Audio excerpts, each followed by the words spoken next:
Dear student, loving welcome to English Literature Classroom. This is session 2.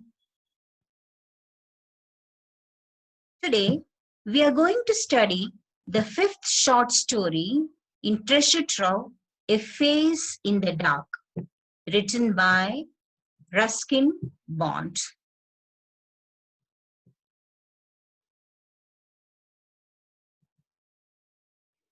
Before we study the story, let us quickly have a glimpse of children's writer Ruskin Bond, who I would like to call as Children's Bond because he has spent his entire life writing for children and entertaining them. Only a writer who has a very deep understanding of children's hearts, their psychology, can write like this. He was born on May 19, 1934. So, just now he has celebrated his 86th birthday. You can view these pics taken during his 86th birthday celebrations. Doesn't he look like a child? That is the reason why Shakespeare has referred to old age as second childhood. All right, about his birthplace in Kasauli, Himachal Pradesh, you can view some beautiful sights of this place. See how beautiful are these places? There is great scope to become a writer when you live in such a beautiful place, right? Let us continue to learn about him. You know that he is an author and a poet. From his childhood itself, he loved reading and writing. So his passion and vocation are same. He is an Indian, studied in Bishop Cotton School, Simla. He has been writing for about 5 decades. Great indeed. See, look at the school he studied. Bishop Cotton School, Simla. Now, in this slide, you can view the awards he received. In 1957, that is when he was just 17 years old, he wrote The Room on the Roof and received John Llewellyn Rhys Memorial Prize. In 1992, he got Sahitya Academy Award for English writing in India. In 1999, he received the great Padma Shri by the Government of India. Now, some of his notable works you can view here. The Blue Umbrella, The Night Train at Deoli, Our Trees Just Still Grow in Dara, Our Trees Still Grow in Dara, then A Flight of Pigeons, and some other books. I recommend all of you to read these books. There are so many other books also. Whichever you find interesting, you can read those books. It will definitely help you. Now, before we go to the story, let us understand, let us know a little bit about the setting of the story. The setting is in Simla. You know that Simla is such a beautiful place. It is the northern Indian state of Himachal Pradesh. It's called as Queen of Hill Stations. A very charming place, and it was the summer capital of British India. And also it is a commercial, cultural, and educational hub.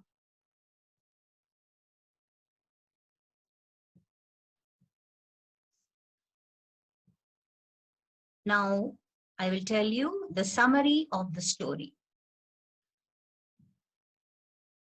Mr. Oliver, who is the protagonist or the main character of the story, one day he was returning to his school late night.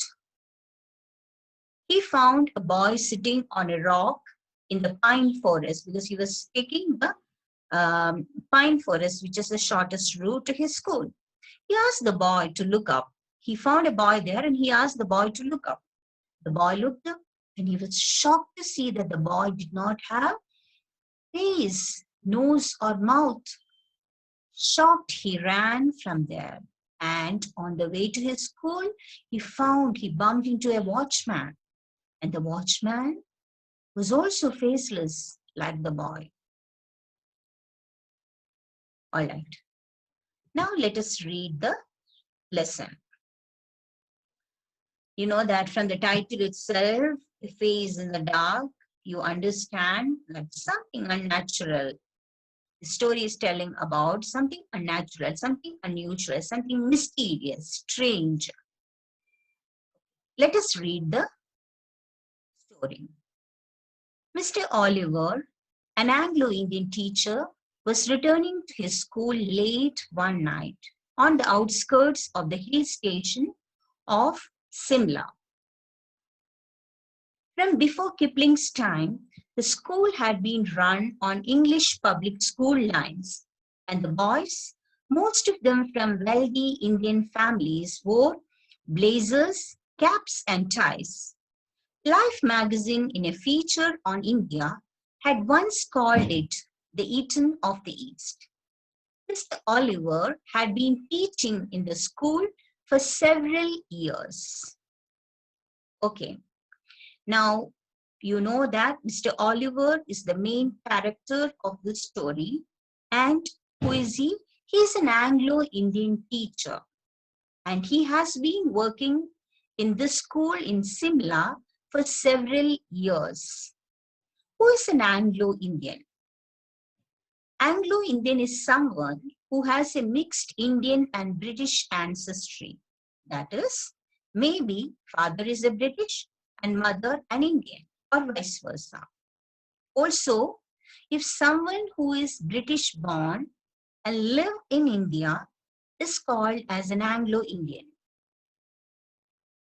Now, where was he returning? He was returning to his school when it was dark. It's night time. And the school is situated on the outskirts of the hill station of Simla. Okay, what is the meaning of outskirt? The parts of the city or town that are farthest from the center. So it is away from the center. And Mr. Oliver, and what about the school? Let us know about the school. From before Kipling's time, the school had been run on English public school lines. Now, who is Kipling? Kipling's full name is John Rudyard Kipling. He was a journalist, short story writer, poet, and a novelist whose life extended from 1865 to 1936. And the school is running the lines of public school, English public school. What is public school? In public schools are for boys. And in this particular school, the boys hailed from wealthy Indian families. Only those boys studied here. Most of them were from wealthy Indian families. And what was their uniform? They wore blazers, caps, and ties. During those times, it was very unusual. Only in public schools, the boys used to wear blazers, caps, and ties. And how popular was the school? We can understand about it from the next line, next sentence. That is, the popular magazine Life, the name of the magazine is Life, in a feature, that is an article about India, called this school Eton of the East. So the school is compared to Eton College. And Eton of the East, this is called as Eton of the East. Now, Eton College is a famous independent full boarding school for boys in England. Okay, you should understand about the original Eton. So, okay, the pupils live in the school.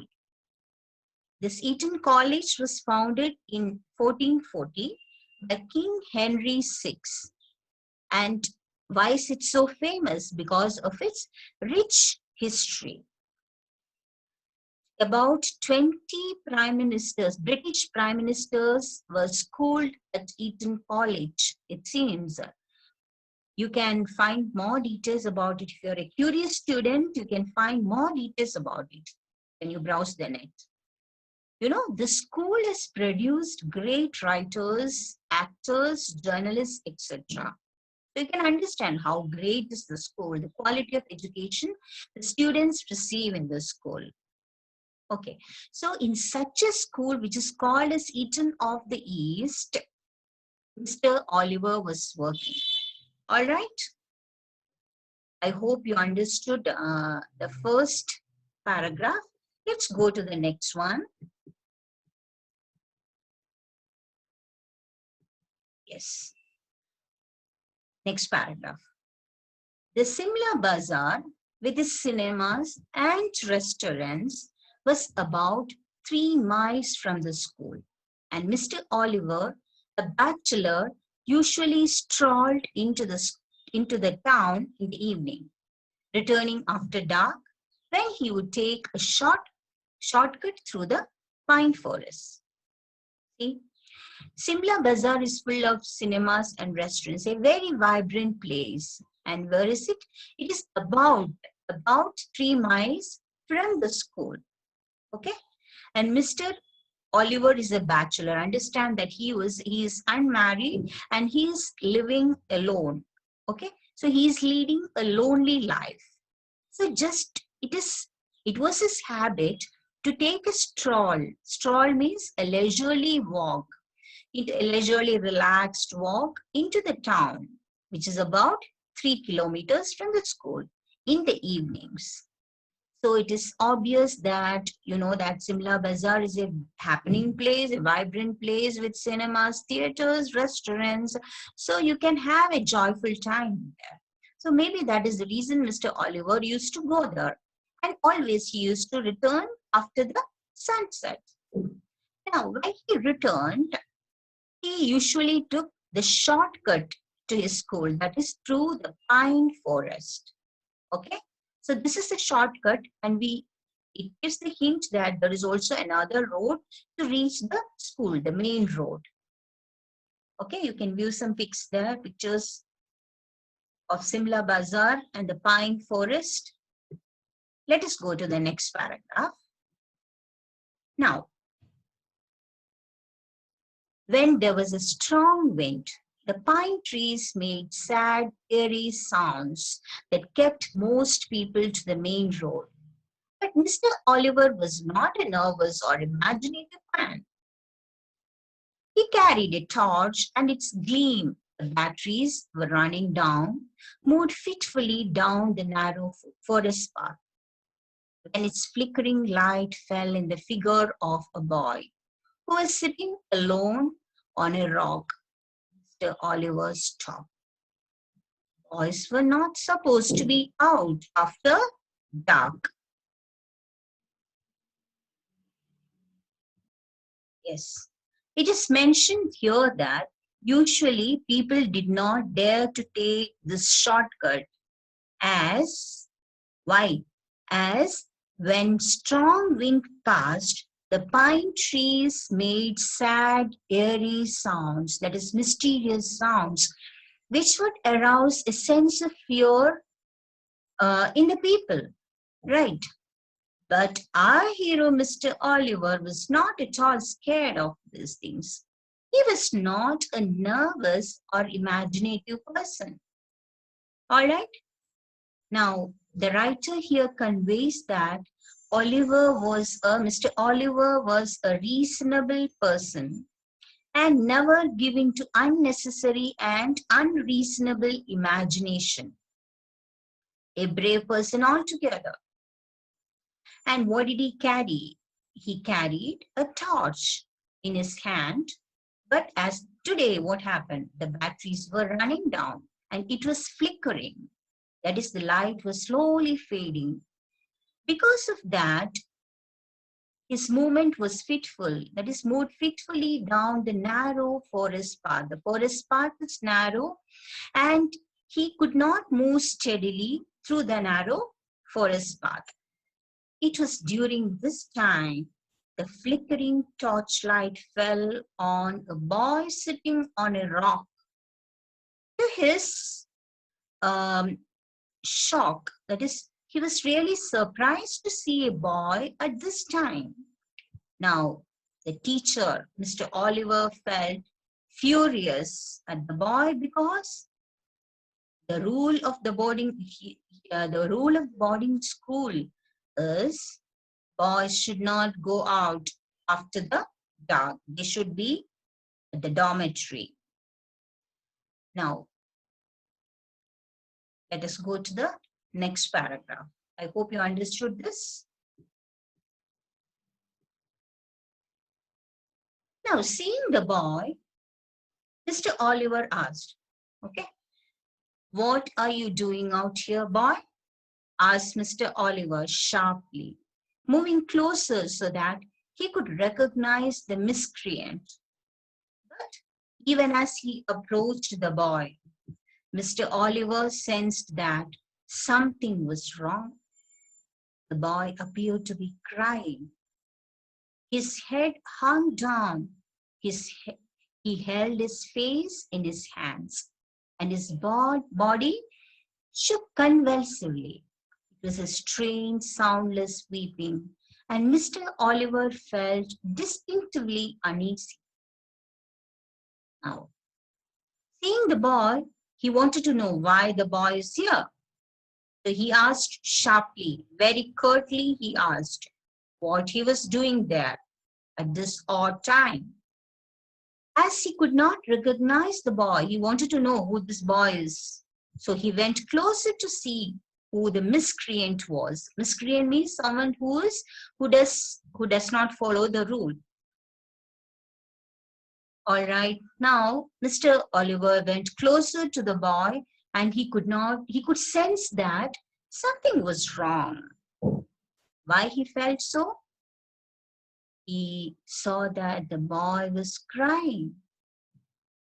What was the boy's posture?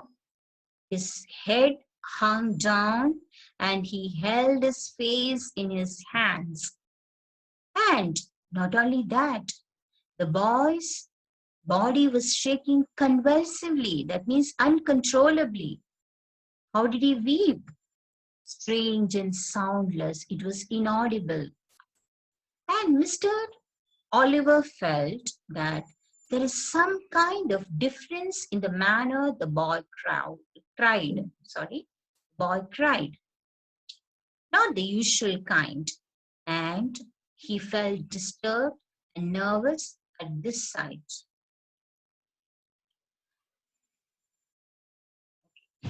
Now, let's move to the next paragraph.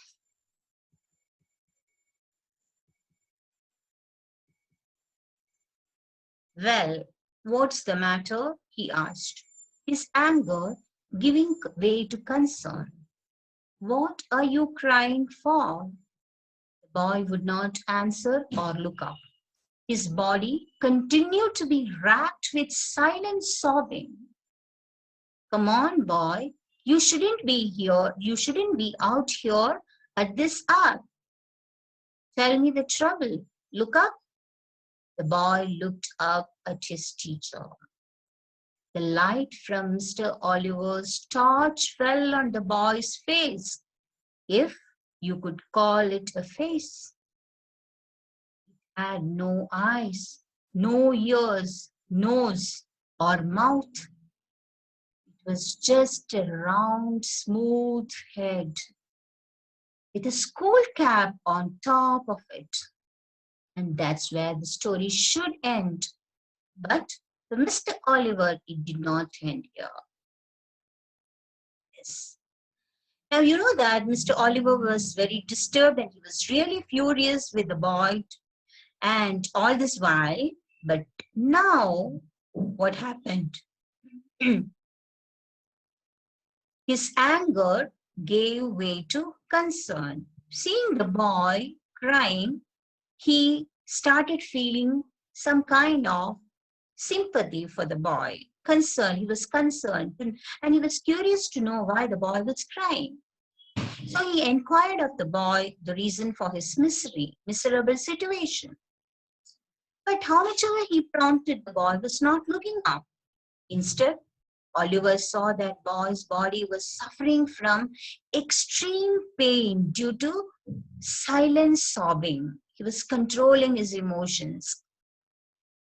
Mr. Oliver encouraged the boy to look up and in order to open up his problem to him. Finally, the boy looked up, and what did he find? He couldn't find ears, eyes, nose, or mouth. No features of a human, just a round, smooth head and a school cap on it. The writer says that for anyone, the story should end here. You know what would happen if you encounter such a thing, such a mysterious encounter, if you go through such a mysterious encounter. Just imagine if I or you were in Mr. Oliver's place, how would we have reacted? Anyway, the story continued for Mr. Oliver. The not nervous or imaginative man, as mentioned by the writer in the third paragraph, was stunned and he was trembling with fear. Yes. Let's see the reaction of Mr. Oliver here in this paragraph. The torch fell from his trembling hand. He turned and scrambled on the path, running blindly through the trees and calling for help. He was still running towards the school buildings when he saw a lantern swinging in the middle of the path. Mr. Oliver stumbled up to the watchman, gasping for breath. "What is it, Sahib?" asked the watchman. "Has there been an accident? Why are you running?" Okay. So now seeing such a sight, he was shocked and he was trembling, and the torch, as a result of it, the torch fell from his hand because his hands were trembling.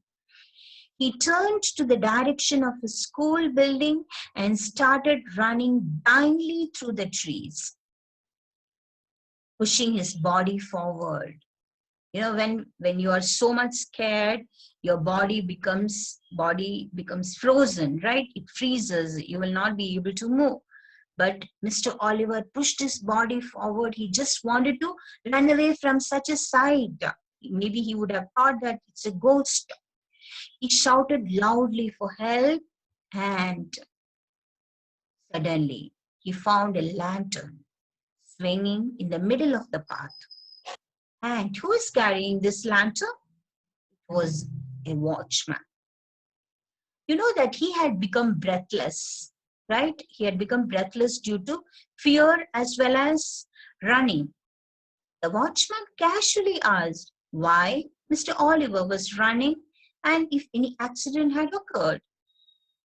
Now, gasping for breath, he told the watchman about the boy who was faceless. The watchman very casually asked if he didn't have a face. Oliver explained with all fear that the boy did not have eyes, ears, nose, and mouth. And the climax comes here. The watchman raising his lantern. Okay, we'll go to the next slide. I forgot. Yes. Let's read that. I saw something horrible.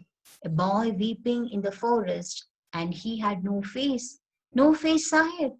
No eyes, nose, mouth, nothing.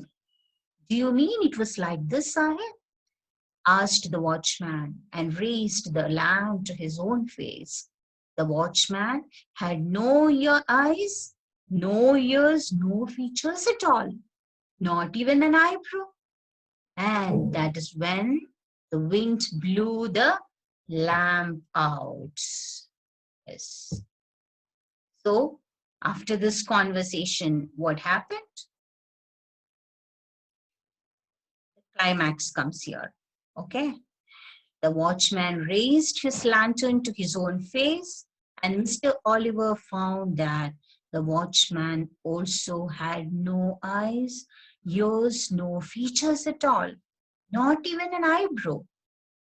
That most frightening moment, what happened?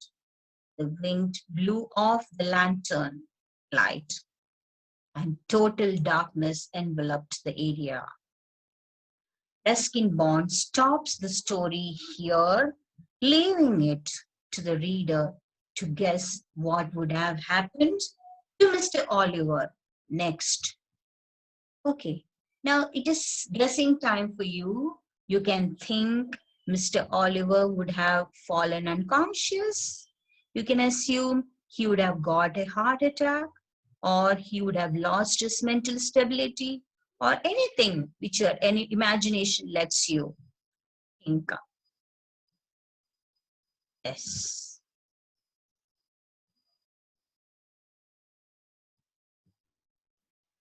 All right, children, I hope you all enjoyed this story, A Face in the Dark, written by Ruskin Bond. I know most of you love reading horror stories, right? All right. Yes. Now let us move to the next slide. In this slide, we will discuss the question, how suitable is the title, A Face in the Dark? You know that this is a strange tale, and it revolves around the protagonist, that is the main character, Mr. Oliver. He goes through a strange experience in the pine forest, that is, an encounter with a mysterious, faceless boy. He would not have expected such a thing. He gets overtaken by the emotion of uncontrollable fear and runs away from the frightening scene. But again, he encounters a watchman who also was faceless. We can understand that he could not take more than this. Fear overpowered Mr. Oliver, and the cause of the fear is the faceless boy and the watchman.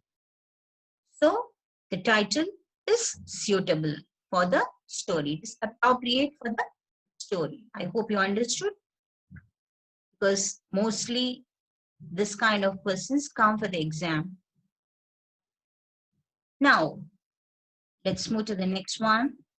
Every lesson is written based on a theme or more. To complete the learning, it is important to understand the theme or themes in the lesson, used in the lesson. So let us discuss the theme of this short story, A Face in the Dark. Unlike many other stories, Face in the Dark, in Face in the Dark, Ruskin Bond uses the theme of supernaturalism. He skillfully uses the scary techniques here. The description of the pine tree forest, the blowing of the wind, and the pine trees making sad, airy, that is mysterious sounds. Mr. Oliver encountering the boy in a strange situation, his silent sobbing, etc. add to the fear element. Now it creates some kind of supernatural atmosphere, right? And it's already mentioned that Mr. Oliver is a bachelor, and so maybe to overcome his loneliness, he used to take a stroll to the Simla market. So this may be due to his loneliness that he would have felt that the boy was a ghost, though he was a man of reasoning ability. As it was totally mysterious, um, to find a faceless boy, right? The writer doesn't tell what happened to Mr. Oliver after his encounter with the watchman. and it ends in an ambiguous manner, leaving the reader to ponder over the question whether there were ghosts or it was just an imagination of Mr. Oliver. So this is about the theme used in the story, that is the supernatural element. I hope you understood it. You can note down the points.